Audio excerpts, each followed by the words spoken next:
एक गांव में गौतम बुद्ध का बहुत बड़ा आश्रम था। वहां पर एक प्रसिद्ध बौद्ध गुरु रहते थे। वहां पर उनका एक शिष्य बहुत बोलता था।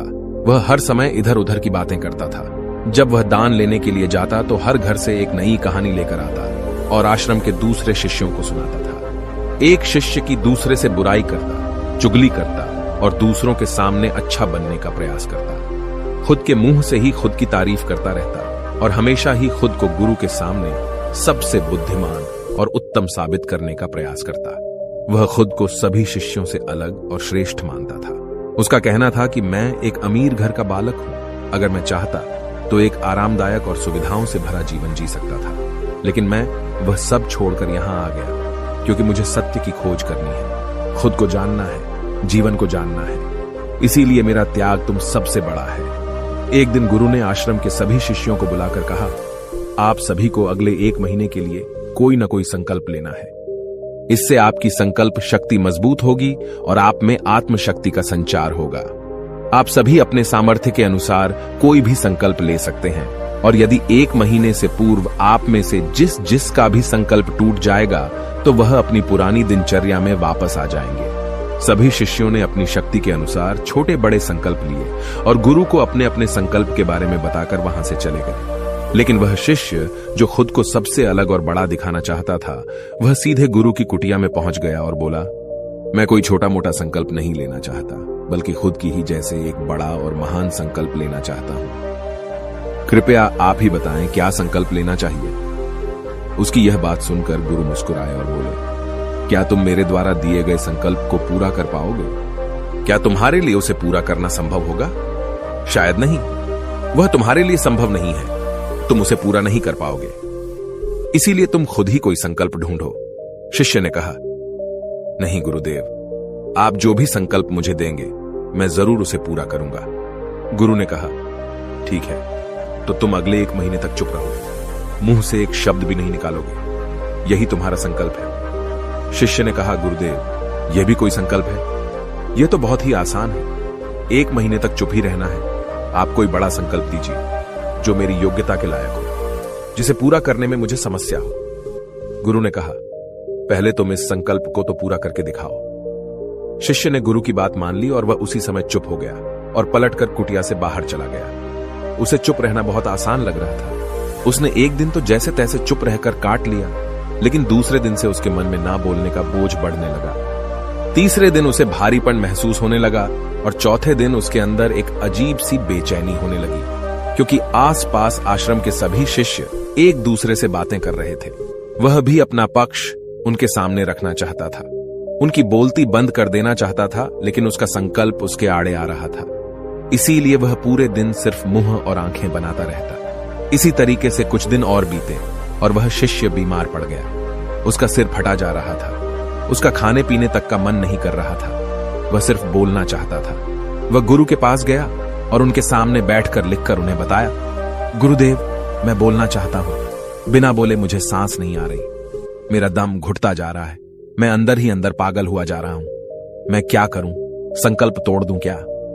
यह पढ़कर गुरु मुस्कुराए और बोले, संकल्प तो तोड़ने के लिए ही होते हैं, लेकिन जो अपने संकल्प को पूरा कर लेता है वही अपनी आंतरिक शक्ति को बढ़ाता है, और जो अपनी आंतरिक शक्ति को बढ़ा लेता है वह समाज और जागृति की राह पर आगे बढ़ जाता है। संकल्प का लेना भी तुम्हारे हाथ में था और इसे तोड़ना भी तुम्हारे ही हाथ में है। तुम्हारे बहुत से भाई अपने संकल्प को तोड़कर अपनी पुरानी दिनचर्या पर वापस आ चुके हैं।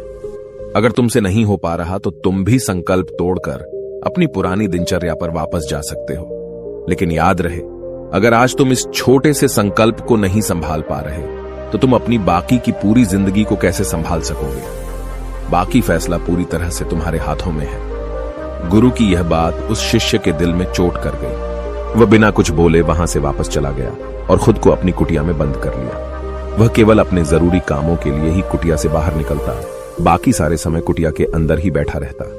15 दिन बीत चुके थे और आश्रम के लगभग सभी शिष्यों का संकल्प अब तक टूट चुका था, लेकिन उसका संकल्प अभी भी जारी था। संकल्प लेने के बाद से अब तक उसने एक शब्द भी नहीं बोला था।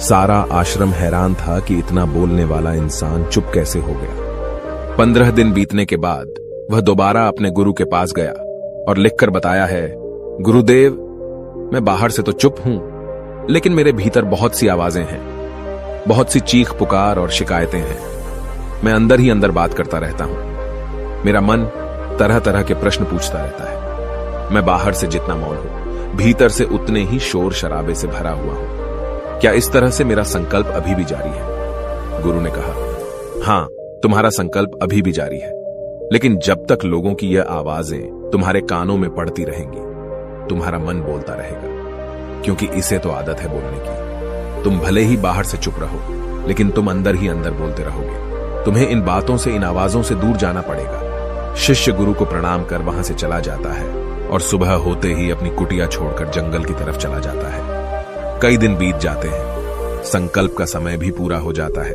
लेकिन शिष्य लौटकर नहीं आया।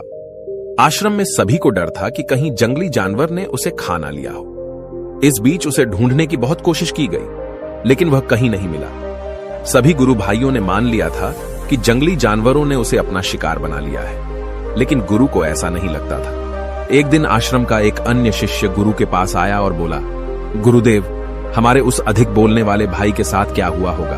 क्या जानवर ने उसे मार दिया होगा? गुरु ने कहा, हो सकता है कि जानवरों ने उसे अपना शिकार बना लिया हो, लेकिन उसके न लौटने की एक दूसरी वजह भी हो सकती है। शायद उसे वह मिल गया है जिसके लिए वह गया था। फिर शिष्य ने पूछा, गुरुदेव, क्या ज्यादा बोलना इतना हानिकारक होता है? गुरु ने कहा, इंसान के जीवन के बहुत सारे दुखों में से एक दुख यह भी है कि वह कभी चुप नहीं रह सकता, हमेशा कुछ ना कुछ बोलता ही रहता है। सिर्फ हमारे बोलने के कारण हमारे आधे से ज्यादा दुख पैदा होते हैं। परिवार के अधिकतर झगड़ों की वजह हमारा बेमतलब बोलना ही होता है। हम में से कोई भी चुप नहीं रहना चाहता।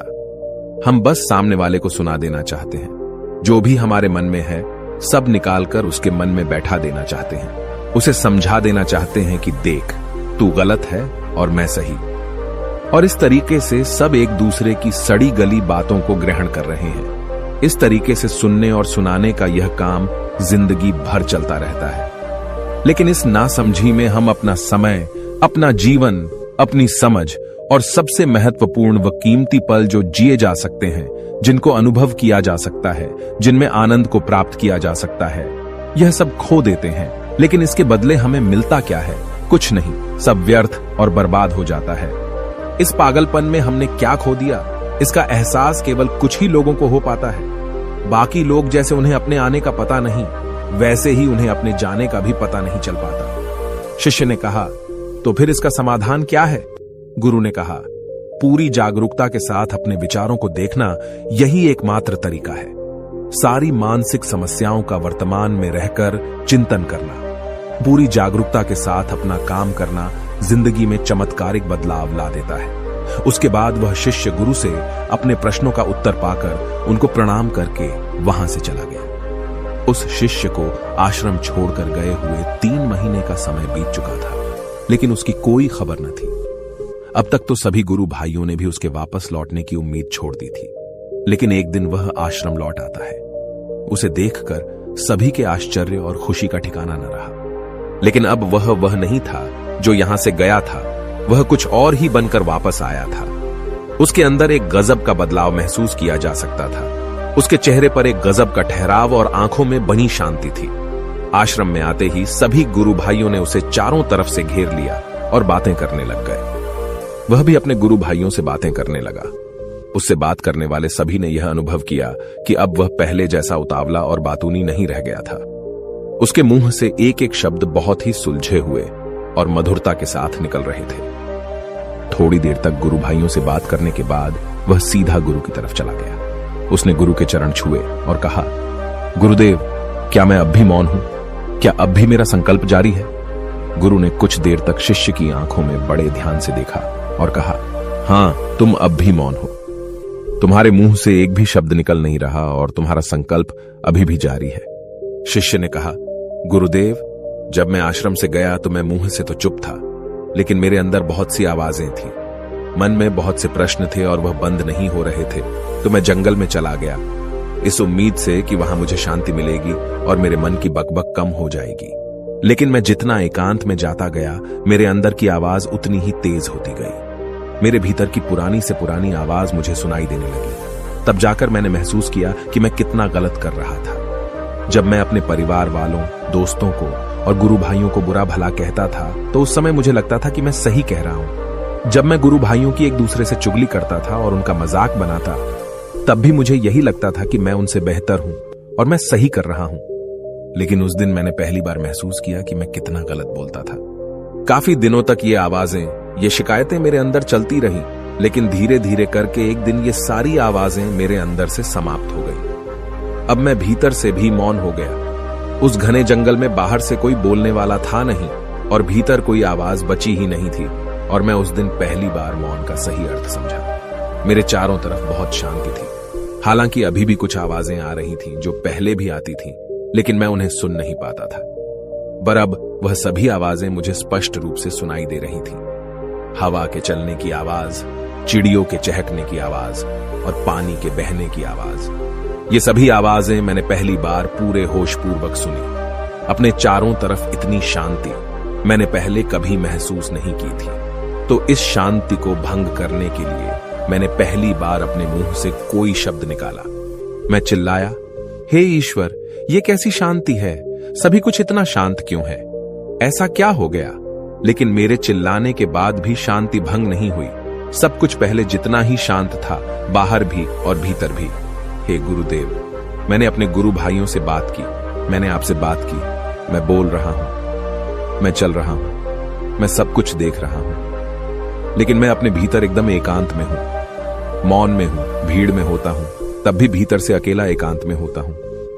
जब मैं खुद में भी शोर करना चाहता हूं तब भी एकांत में ही होता हूं। अब सब दिखाई पड़ने लगा है, सब सुनाई पड़ने लगा है। गुरु ने कहा, जब तक हम बाहर की तरफ बोलते रहेंगे, भीतर अशांति ही रहेगी। लेकिन जिस दिन हम भीतर की तरफ मुड़ जाएंगे, तब हमारे मुंह से कुछ भी निकलेगा, हम शांत ही रहेंगे। दुनिया में जितनी भी बुराइयां हैं, ज्यादातर हमारे बोलने से ही उत्पन्न होती है, क्योंकि हम चुप रहना नहीं चाहते। हम जितनी जरूरत है उससे कहीं ज्यादा बोलते हैं। हम सामने वाले को सुनना नहीं चाहते, बल्कि उसकी बोलती बंद कर देना चाहते हैं। उसे समझा देना चाहते हैं कि मैं कौन हूं, मैं क्या कर सकता हूं, और यही हमारी जिंदगी का मकसद बनकर रह जाता है।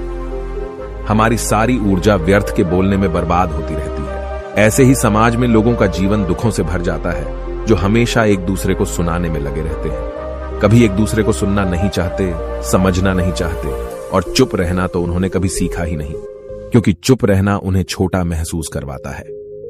दुनिया की सभी लड़ाइयों का कारण हमारा बोलना ही है।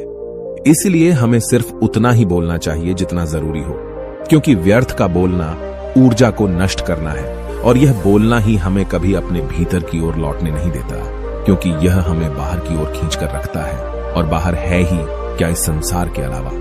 लेकिन अगर अपने भीतर के संसार की ओर मोड़ना है तो इस मुंह को बंद ही रखना चाहिए। इसीलिए जितने भी बुद्ध हुए, आत्मज्ञानी हुए, वह सभी एकांत की ओर भागे, ताकि उन्हें ज्यादा न बोलना पड़े, ज्यादा सुनना न पड़े। वह एकांत में रहे और शांत रहे, इसीलिए आसानी से भीतर की यात्रा कर पाए। लेकिन अगर कोई चाहे तो इस संसार में रहकर भी एकांत में रह सकता है, शांत रह सकता है, लेकिन इसके लिए उन्हें अपनी ऊर्जा बचानी होगी, जिसे वह अब तक अपने व्यर्थ के शब्दों में बर्बाद कर रहे थे। दोस्तों, इस कहानी की सीख यही है कि व्यर्थ का बोलना ऊर्जा को नष्ट करना है। ज्यादा और व्यर्थ बोलना ही हमें अपने भीतर की ओर लौटने नहीं देता, क्योंकि यह हमें बाहर की ओर झुकाए रखता है, और जिन्हें भीतर की यात्रा करनी है उन्हें अपने मुंह को बंद ही रखना चाहिए। मुझे उम्मीद है कि आपको यह कहानी पसंद आई होगी और काफी कुछ सीखने को मिला होगा। कहानी के बारे में अपने विचार आप हमें नीचे कमेंट बॉक्स में कमेंट करके बता सकते हैं।